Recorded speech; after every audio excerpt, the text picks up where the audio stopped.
Assalamualaikum warahmatullahi wabarakatuh. Saya Kansa dari kelas 12 MIPA 2. Di sini saya akan menyampaikan biografi dan strategi dakwah yang dilakukan oleh Sunan Gresik.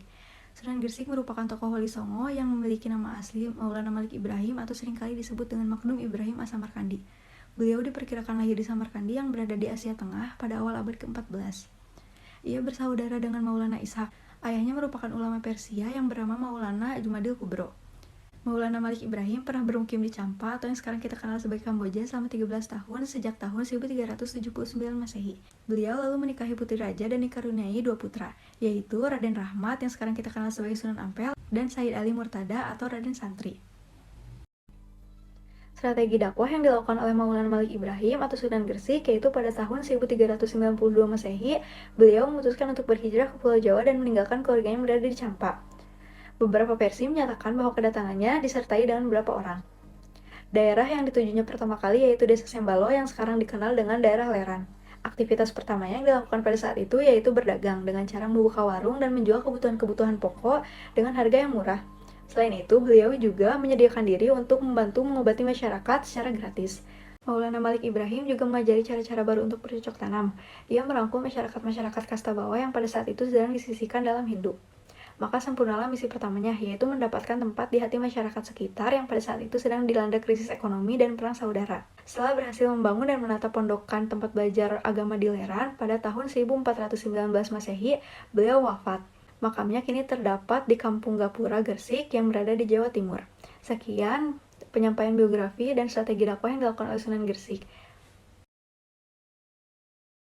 Menurut Babat Tanah Jawi dan silsilah Sunan Kudus, Sunan Ampel pada masa kecilnya dikenal dengan nama Raden Rahmat, yang merupakan putra tertua dari Maulana Malik Ibrahim yang lahir pada tahun 1401 Masehi di Champa dan diperkirakan wafat pada tahun 1481 Masehi di Demak dan dikebumikan di sebelah barat Masjid Ampel, Surabaya. Dinamakan Sunan Ampel karena Raden Rahmat adalah putra dari Sunan Gresik, anggota Wali Songo yang pertama kali menyebarkan Islam di tanah Jawa. Raden Rahmat dikenal dengan nama Sunan Ampel karena menjadikan Kampung Ampel di Surabaya sebagai basis penyiaran agama Islam sekaligus tempat tinggalnya. Beberapa versi menyatakan bahwa Sunan Ampel masuk ke Pulau Jawa pada tahun 1443 Masehi bersama Said Ali Murtad, sang adik. Tahun 1440 Masehi sebelum ke Jawa, mereka singgah dahulu di Palembang. Setelah 3 tahun di Palembang, kemudian ia berlabuh ke daerah Gresik. Dilanjutkan pergi ke Majapahit menemui bibinya, seorang putri dari Champa bernama Dwarawati yang dipersunting oleh seorang raja Majapahit yang beragama Hindu bergelar Prabu Sri Kertawijaya.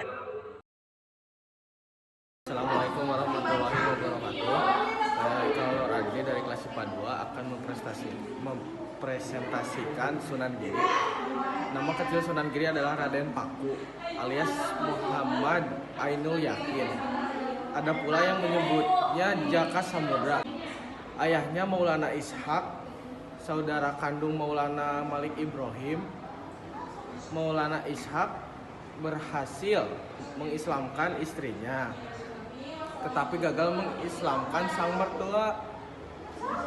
Oleh karena itu, ia meninggalkan istrinya, meninggalkan keluarga istrinya yang berkelana ke Samudra Pasai. Sunan Giri menuntut ilmu di pesantren misalnya Sunan Ampel, tempat Raden Patah juga belajar. Ia sempat berkelana ke Malaka dan Pasai. Setelah merasa cukup ilmu, ia membuka pesantren di daerah perbukitan Desa Sidomukni, selatan Gresik. Dalam bahasa Jawa disebut Giri. Pesantrennya tidak hanya dipergunakan sebagai pendidikan dalam arti sempit, tetapi juga sebagai pusat pengembangan masyarakat. Para santri pesantren Giri juga dikenal sebagai penyebar Islam yang gigih ke berbagai pulau seperti Bawean, Kangean, Madura, Haruku, Ternate hingga Nusa Tenggara. Dalam keagamaan ia dikenal karena pengetahuannya yang luas dalam ilmu fikih. Orang-orang pun menyebutnya sebagai Sultan Abdul Faqih. Sunan Bonang memiliki nama asli Syekh Maulana Makdum Ibrahim, putra Sunan Ampel dan Dewi Chandrawati yang sering disebut Nyai Ageng Manila. Jika dilihat dari silsilahnya, Sunan Bonang adalah cucu Maulana Malik Ibrahim atau Sunan Gresik. Sunan Bonang diperkirakan lahir pada tahun 1465 Masehi dari seorang putri adipati di Tuban. Ada yang mengatakan Dewi Chandrawati itu adalah putri Prabu Kertabumi. Dengan demikian, Raden Makdum adalah seorang pangeran Majapahit karena ibunya adalah putri Raja Majapahit dan ayahnya menantu Raja Majapahit. Sudah bukan rahasia bahwa latihan atau riadat para wali itu lebih berat daripada orang awam. Raden Makdum Ibrahim adalah calon wali yang besar, maka Sunan Ampel sejak dini juga mempersiapkan sebaik mungkin. Disebutkan dari berbagai literatur bahwa Raden Makdum Ibrahim dan Raden Paku ketika masih remaja meneruskan pelajaran agama Islam ke tanah seberang, yaitu negeri Pasai. Keduanya menambah pengetahuan kepada Syekh Awalul Islam atau ayah kandung dari Sunan Giri, Maulana Ishaq. Juga belajar kepada para ulama besar, banyak menetap di negeri Pasai, seperti ulama tasawuf yang berasal dari Baghdad, Mesir, Arab, dan Persia atau Iran. Sesudah belajar di negeri Pasai, Raden Makdum Ibrahim dan Raden Paku pulang ke Jawa. Raden Paku kembali ke Gresik mendirikan pesantren di Giri sehingga terkenal sebagai Sunan Giri. Raden Makdum Ibrahim diperintahkan Sunan Ampel, ayahnya, untuk berdakwah di daerah Lasem, Rembang, Tuban, dan daerah Sempadan, Surabaya. Sebagai seorang wali yang disegani dan dianggap mufti atau pemimpin agama setanah Jawa, tentu saja Sunan Ampel mempunyai ilmu yang sangat tinggi. Sejak kecil, Raden Makdum Ibrahim sudah diberi pelajaran agama Islam secara tekun dan disiplin. Dalam berdakwah, Raden Makdum Ibrahim sering mempergunakan kesenian rakyat untuk menarik simpati mereka, yaitu berupa seperangkat gamelan yang disebut bonang. Bonang adalah sejenis kuningan yang ditonjolkan di bagian tengahnya. Bila bonang dipukul dengan kayu lunak, timbul suara yang merdu di telinga. Setelah rakyat berhasil direbut simpatinya, tinggal mengisikan saja ajaran agama Islam kepada mereka. Tembang-tembang yang diajarkan Raden Makdum Ibrahim adalah tembang yang berisikan ajaran agama Islam, sehingga tanpa terasa penduduk sudah mempelajari agama Islam dengan senang hati, bukan dengan paksaan. Oleh karena itu, beliau sering mempergunakan bonang dalam berdakwah, maka masyarakat memberinya gelar Sunan Bonang. Sunan Bonang juga menciptakan seni sastra yang disebut suluk. Hingga sekarang karya sastra Sunan Bonang itu dianggap sebagai karya sastra yang hebat, penuh keindahan dan makna kehidupan beragama. Suluk Sunan Bonang disimpan rapi di perpustakaan Universitas Leiden, Belanda. Suluk berasal dari bahasa Arab, yaitu salakat toriko, yang artinya menempuh jalan tasawuf atau tarekat, dan ilmunya sering disebut ilmu suluk. Ajaran yang biasanya disampaikan dengan sekar tembang disebut bila diungkapkan secara. Assalamualaikum warahmatullahi wabarakatuh. Di sini saya akan mempresentasikan tentang Sunan Kalijaga. Nama kecil Sunan Kalijaga adalah Raden Said. Beliau lahir sekitar tahun 1450 Masehi. Ayahnya bernama Arya Wilayita, Adipati Tuban, keturunan dari tokoh pemberontak Majapahit, Ronggolawe. Pada waktu itu ayahnya diperkirakan telah masuk Islam. Nama Sunan Kalijaga paling banyak disebut pada masyarakat Jawa. Dia juga memiliki sejumlah nama panggilan lain seperti Lokajaya, Shimalaya, Pangeran Tuban, atau Raden Abdurrahman.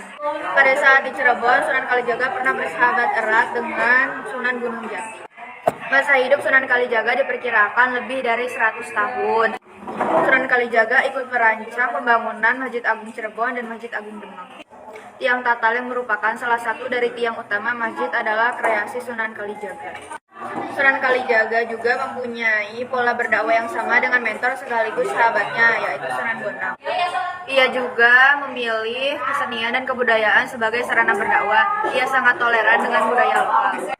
Ia menggunakan seni ukir, wayang, gamelan, serta seni suara atau suluk sebagai sarana dakwah. Ia juga menciptakan baju takwa, perayaan sekaten, gerebek maulud, layang kalimasada, dan lakon wayang Petruk Jadi Raja. Lanskap pusat kota berupa keraton, alun-alun dengan dua beringin, serta masjid diyakini sebagai karya Sunan Kalijaga. Sebagian besar adipati di Jawa memeluk Islam melalui Sunan Kalijaga, di antaranya Adipati Pandanaran, Kartasura, Kebumen, Banyumas, serta Pajang. Sekarang menjadi Kota Gede, Yogyakarta. Sunan Kalijaga meninggal pada tahun 1513 dan dimakamkan di Kadilangu di selatan Demak. Sekian presentasi dari saya, terima kasih. Assalamualaikum warahmatullahi wabarakatuh. Saya akan mempresentasikan Gunung Jati. Sunan Gunung Jati atau Syarif Hidayatullah diperkirakan lahir sekitar tahun 1400 48 Masehi. Ibunya adalah Nyai Rara Santa, putri dari Raja Pajajaran, Raden Manah Rasasa. Adapun ayahnya adalah Sultan Syarif Abdullah Maulana Huda, pembesar Mesir keturunan Bani Hashim dari Palestina. Syarif Hidayatullah mendalami ilmu agama sejak berusia 14 tahun dari para ulama Mesir. Ia sempat berkelana ke berbagai negara. Dalam usia muda itu ilmunya sudah sangat banyak. Maka ketika pulang ke tanah leluhurnya yaitu Jawa, ia tidak merasa kesulitan melakukan dakwah. Menyusul berdirinya Kesultanan Demak Bintoro dan atas restu kalangan ulama lain, ia mendirikan Kesultanan Cirebon yang juga dikenal sebagai Kesultanan Pakunwati. Dengan demikian, Sultan Gunung Jati adalah satu-satunya wali sanga yang memimpin pemerintahan. Sunan Gunung Jati memanfaatkan pengaruhnya sebagai cucu Raja Pajajaran untuk menyebarkan Islam dari pesisir Cirebon ke pedalaman Pasundan atau Priangan. Dalam berdakwah, ia menganut kecenderungan Timur Tengah yang lugas, namun ia juga mendekati rakyat dengan membangun infrastruktur berupa jalan yang menghubungkan antar wilayah. Bersama putranya Maulana Hasanuddin, Sunan Gunung Jati juga melakukan ekspedisi ke Banten. Penguasa setempat, Pucuk Umum, menyerahkan secara sukarela penguasaan wilayah Banten tersebut yang kemudian menjadi cikal bakal Kesultanan Banten. Pada usia 89 tahun, Sunan Gunung Jati mundur dari jabatannya hanya untuk menekuni dakwah. Kekuasaan itu diserahkan kepada Pangeran Pasarean pada tahun 1568 Masehi. Sunan Gunung Jati wafat dalam usia 120 tahun di Cirebon.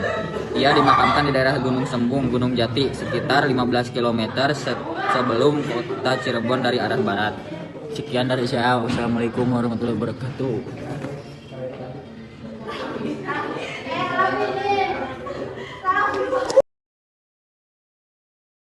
Assalamualaikum warahmatullahi wabarakatuh. Di sini saya mau menjelaskan tentang Sunan Derajat. Nama kecil Sunan Derajat adalah Raden Qasim. Ia termasuk anak dari Sunan Ampel. Dengan demikian, ia bersaudara dengan Sunan Bonang. Diperkirakan Sunan Derajat yang bergelar Raden Syarifuddin ini lahir pada tahun 1470 Masehi. Tugas pertama dari Sunan Derajat ialah untuk berdakwah di pesisir Gresik melalui laut, kemudian ia terdampar di Dusun Jalog, pesisir Banjarwati atau Lamongan. Setahun berikutnya, Sunan Derajat berpindah ke selatan dan mendirikan padepokan santri dalam Duwur yang kini bernama Desa Derajat, Paciran Lamongan. Dalam pengajaran tauhid dan akidah, Sunan Derajat mencontoh dari ayahnya langsung dan tidak banyak mendekati budaya lokal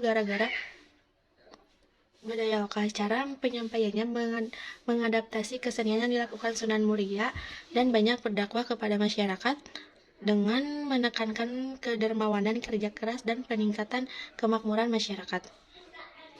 Tempang Macapat Pangukur disebut sebagai penciptaannya Gumelan Singo Mengkok.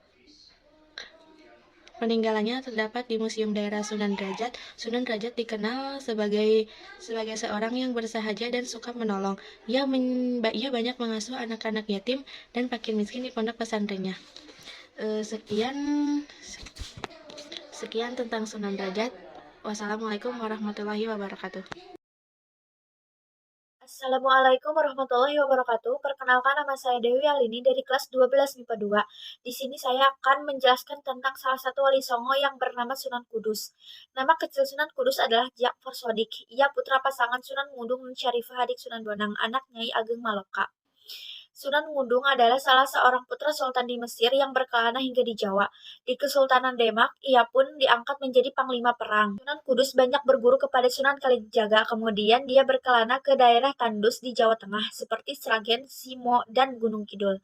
Cara berdakwahnya sangat toleran kepada masyarakat setempat seperti yang dilakukan Sunan Kalijaga. Dengan penyampaian dakwahnya yang halus, para wali menunjukkan untuk dakwah ke daerah Kudus. Sunan Kudus mendekati masyarakat Kudus dengan memanfaatkan simbol-simbol Hindu-Buddha. Hal ini terlihat dari arsitektur Masjid Kudus. Suatu waktu ia memancing masyarakat untuk mendengarkan tablignya. Untuk itu ia sengaja mendambatkan sapinya yang diberi nama Kebo Gumarang di halaman masjid. Orang-orang Hindu yang mengagungkan sapi pun bersimpati. Sunan Kudus juga mengubah cerita-cerita ketauhidan, sebuah pendekatan yang tampaknya mengadopsi cerita 101 malam dari masa kekhalifahan Abbasiyah. Cerita tersebut disusun berseri sehingga masyarakat tertarik untuk mendengarkan kelanjutannya. Mungkin cukup sekian yang dapat saya sampaikan. Mohon maaf bila ada kesalahan atau kekurangan. Wassalamualaikum warahmatullahi wabarakatuh. Assalamualaikum warahmatullahi wabarakatuh. Nama saya Nabila Muslimah Rahmat, kelas 12 IPA 2. Dari kelompok 1 akan mempresentasikan Sunan Muria. Nama asli Sunan Muria adalah Raden Umar Said. Beliau merupakan putra dari Sunan Kalijaga. Diperkirakan oleh masyarakat sekitar Kudus bahwa nama Sunan Muria berasal dari nama sebuah gunung, yaitu Gunung Muria. Gunung Muria itulah tempat Sunan Muria dimakamkan. Gaya dakwah Sunan Muria mengadopsi dari gaya dakwah ayahnya, Sunan Kalijaga, yakni dengan menggunakan kesenian. Sunan Muria lebih suka berdakwah jauh dari hiruk-pikuk kota atau di daerah terpencil untuk menyebarkan agama. Beliau juga mengajarkan bercocok tanam, jual beli dan melaut kepada rakyat jelata. Sunan Muria sering dijadikan penengah saat terjadi konflik internal di Kesultanan Demak. Beliau dikenal dengan pribadi yang mampu memecahkan berbagai masalah rumit. Pendapatnya pun diterima oleh kedua belah pihak yang berseteru. Sunan Muria berdakwah dari Jepang, Tayu, Juwana, hingga sekitar Kudus dan Patik. Tembang Sinom dan Kinanti adalah buah karya dakwahnya.